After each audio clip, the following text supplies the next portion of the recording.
Ladies and gentlemen, today it's really a big pleasure because on the CX Goalkeeper Podcast, we have Monika Schulze. Hi, Monika. How are you? Hello, how are you? Also outside there in the world. Happy to talk to you, so to speak. Thank you very much. I'm super thrilled to kick off the discussion, strategy for sustainable growth, because this is an important topic now and in future will be even more important. However, we would like to learn a bit more about you, Monika, and therefore, could you please introduce yourself? So if you look at Monika Schulze, and I'm not talking about all the titles I had, I would say number one is that I'm very curious about people and other countries. Because I believe that if you're only living in your small box, meaning a certain city or a certain country, then you have a very small window of things, how you look at the world as well. So I think it's good that you look at other people, look at other countries, and understand that there are different perspectives in life than your own. And I had the privilege to live in countries like Sweden, the Netherlands, Hungary. I also worked in the United States, in Japan. And that's something which really, influenced my life and the way I look at leadership, business, and things I'm doing. The second thing which I think characterizes me is curious about new things. I was always curious about technology, always curious also about other people. And I love Pippi Langstrumpf coming from Sweden, and I will explain later why I'm so influenced by Sweden as well. She says, I've never tried that before, so I think I should definitely be able to do that. And I think that's a philosophy that characterizes me as well. So if you have never tried something before, you don't know if you can do it, yes or no. But you have to go into something new with the attitude, yes, I can make it.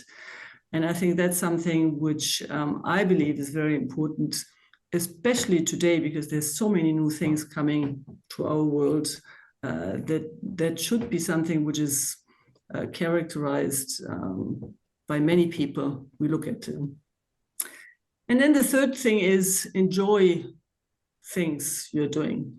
If you don't like your life, if you don't like your business, then I think you cannot be successful. And I am a big believer in success. So enjoy the things you're doing, and then you can be successful. And positive energy in life is something I value a lot, also with other people. So that's something which characterizes me as well. So curious about other people and countries, curious about new things, positive energy. That's great, and we already feel the positive energy in this discussion. Which values drive you in life?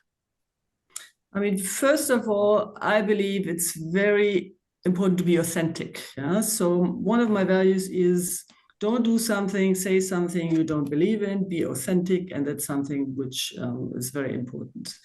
Be honest, be trustworthy so that people believe in you, because great leaders today need examples. And if you want to be a good example, you have to be authentic and trustworthy. Thank you very much. And for the audience that perhaps doesn't yet know very well Monika, she has really a long list of titles in all directions, and I will share them also in the show notes that you can find out, and you will find also all this information in Monika's LinkedIn profile. But now, seeing how important is the time, let's kick off this game, Strategy for Sustainable Growth, and kick offing this discussion. How innovative thinking and strategic partnerships have driven growth and competitive advantage in your career? So I think that especially my times with Unilever, where I was a trainee and then also learned systematic that we call strategy into action, influenced my life. So whatever you do, I think you need a solid strategy. And strategy in my eyes means that you say, what do I want to achieve in 5 years' time, in 10 years' time? Ideally, you also know in 10 years' time, but at least 5 years' time, where do I want to be? What are my focus points? And then put some specific numbers against that as well. And if you do that, you have the advantage that you have a clear focus point. And the second advantage is that you know what you have to do in order to get there. And strategic partnerships is, of course, one of them. And if you look at all the Silicon Valley companies, and I had the privilege to stay some month in the Silicon Valley as well, one thing they're doing is strategic partnerships, especially also because they need good people. And if you want to have good people, then look at partnerships, look at people you can work together with in order to fulfill your strategy, be strong, and get where you want to be in 5 years' time. Thank you. Perhaps from your point of view with your career, which KPIs, how do you measure progress in this strategy that you want to achieve? And it depends also on the company, of course, and the competitive environment. But I think, first of all, of course, top line growth is pretty important. But we always combine it also with margin, focus on margins. So top line growth without making profits doesn't really count. And then in recent years, of course, especially now in the insurance industry, I've been looking a lot at customer KPIs, customer numbers, how many contracts do they have, what are loyal customers, retention. It depends very much on the industry you're working in, but that's something you also have to focus upon and say, what are the KPIs that are important for us as a company, and how do I align the whole company against certain goals? Because what I don't believe in either is that you have different goals for different departments, and then you're getting into trouble because people work towards different objectives. You have to make sure that everything lines up to one bigger goal and people don't work against each other. Oh, that's thank you very much for what you're saying, because that's exactly the mindset that have people, teammates playing a soccer game. They all have one target to win the game, and everybody is giving something to win the game. All together they can win. Alone, nobody can win the game. Yes. Which is sometimes not that easy in companies, because you have different expertise, you have different backgrounds. You have different things people have to do. And I think that's the big thing, to align them towards a bigger goal. Yeah. And what you mentioned earlier, this is really extremely important, to have the right people at the right place to manage these KPIs and to achieve results. Yes. What challenges and opportunity have you faced in the different markets, and how this shaped your approach to sustainable growth? I mean, if you look first at leadership, I think you have to understand how people are driven and how you can motivate people.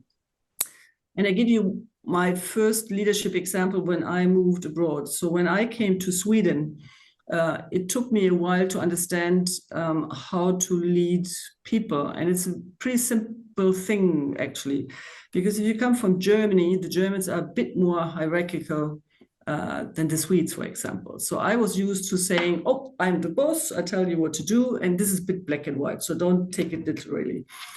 So I'm the boss, I tell you what to do, and then people start working.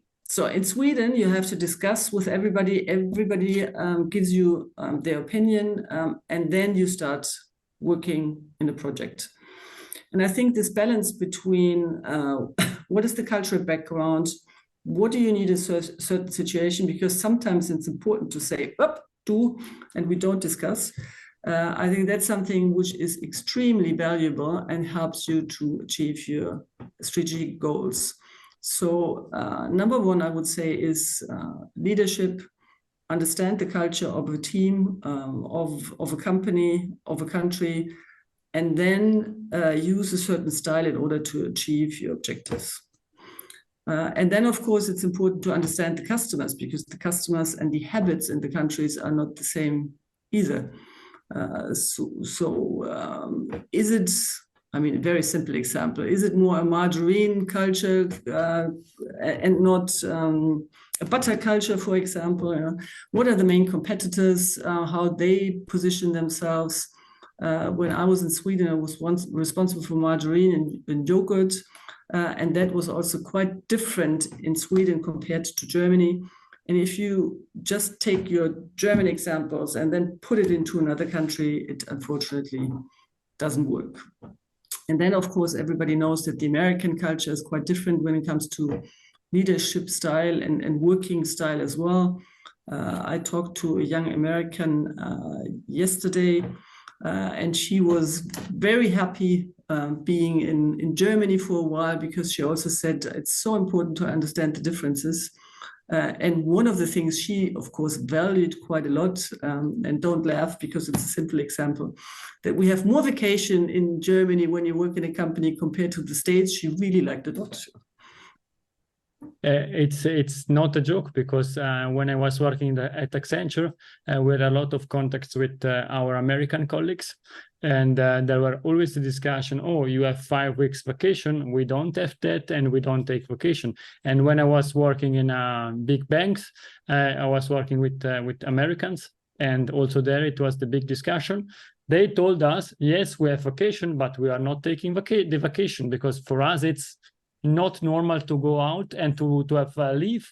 They have 1-2 weeks a year where we're allowed to go, and therefore it's from a cultural point of view, it's completely different. Yeah. And then look at Sweden, I mean, and also France, by the way. In Sweden, everybody takes vacation around midsummer, because there you have, I mean, the longest day in the year, and they take a minimum of 2 to 3 weeks. And whenever I come there and say, oh, after 10 days, I have to go back again because I have a lot of work, they always believe I'm a bit crazy and a workaholic, because they're used to 2 to 3 weeks during midsummer.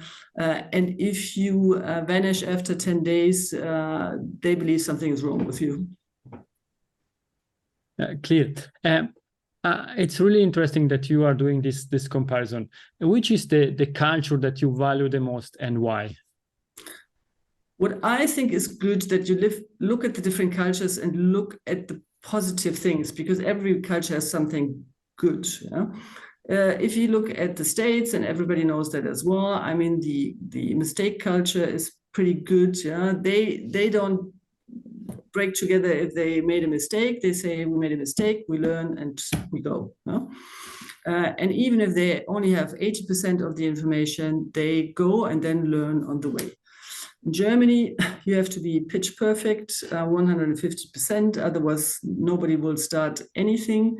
And I think that balance between sometimes just trying something and then learn on the go, but in certain cases also making sure that you have all the information you need, is something which is good. In Sweden, like I said, it is very important to take everybody on board. If they don't have everybody on board, they will not move, which is also good, because the buy-in of the team is very high. And that's something which I believe is very important if you have a project that is big and everybody has to be involved. Thank you very much. As an highly influential CMO, how do you see your role evolving in the context that we know sustainable growth, brand development, and what is happening?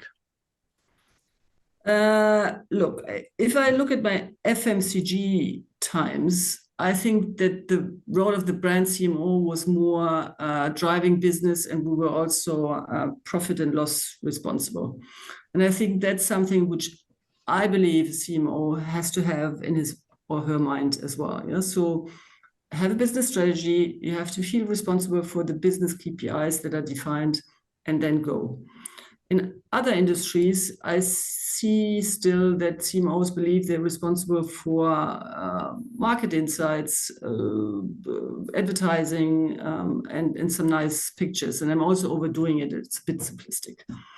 But I sincerely believe, and that's nothing new, that a CMO has to think bigger. You have to be responsible for the business strategy and also business KPIs. And especially now in the future, where we're talking about more technology, artificial intelligence, that's something, and also the customer journey, I think that's something which has to be done. Thank you. And perhaps also from your experience with your teams, or the teams that you led in the past, how were you able to balance all what you said, for example, keeping the customer in mind, ensuring that we get the profit at the margins at the right point in time, technology changes, and all what is happening around us that we know it's not always the best thing that can happen. How can you do that, and how you balance that? in the end, it's coming back again to your strategy. So what do you want to achieve and what are the key levers to get there? And then it's not like you write a strategy and then it's done and then you look at it again in 5 years' time. What you have to do is check your strategy, check the main levers every year at least once, and then adapt and change if necessary. If you have a well-written strategy, everybody buys into, that's also important. I think you can set a clear focus point. You can define 4 or 5 key strategic levers. Everybody is aligned against, and that helps you in this whole thing of technology, diversity, sustainability, to have an overview and focus on the right things. Thank you. And perhaps for the audience, what's your personal secret, what you are leveraging in order to keep up with all this information that are happening nowadays?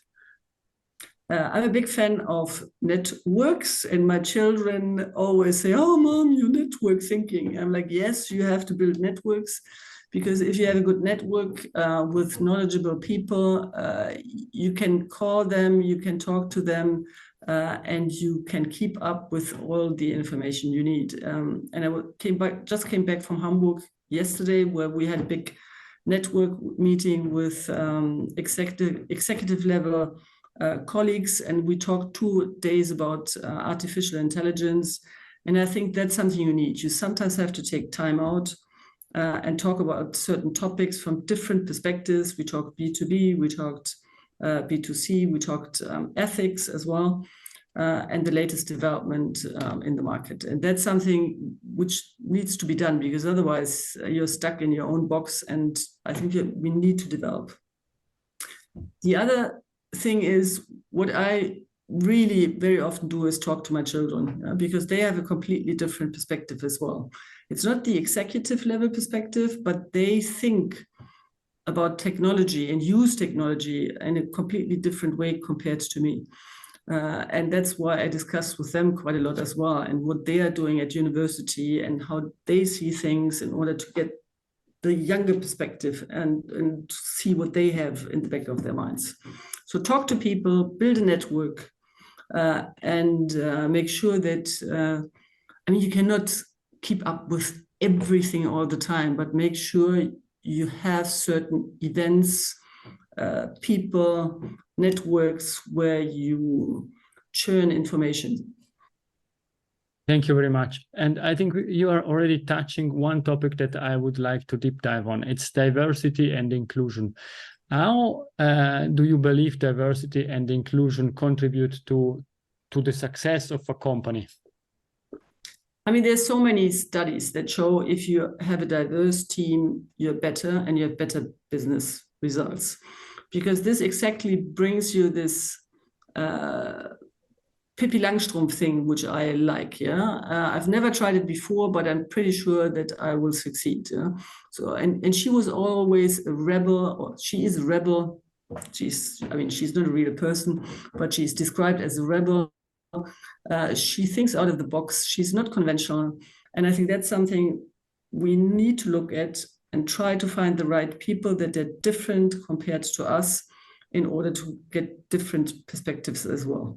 And then statistics show you are also better in your business results.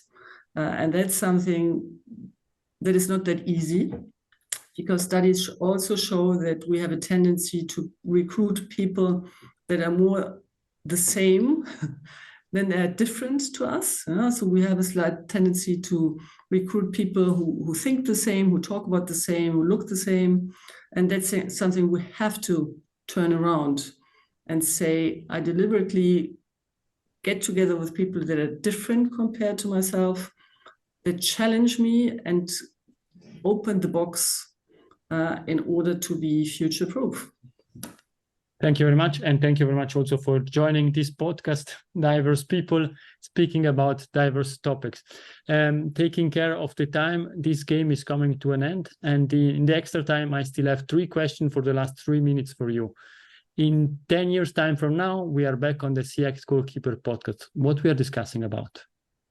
I mean, 10 years' time, will not see me alone. I will be here together with my avatar, because I believe that my avatar will be good enough in 10 years' time to answer some of your questions, especially those where you need a lot of facts and figures, which I might have forgotten, but my avatar knows. My avatar also knows what we discussed today.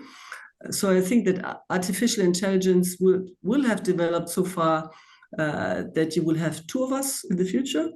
And will enjoy two sides of the coin, very rational facts and figures, and I will then provide the more emotional perspective of the whole thing. And I'm looking forward to that. Me too. What's the best way to contact you?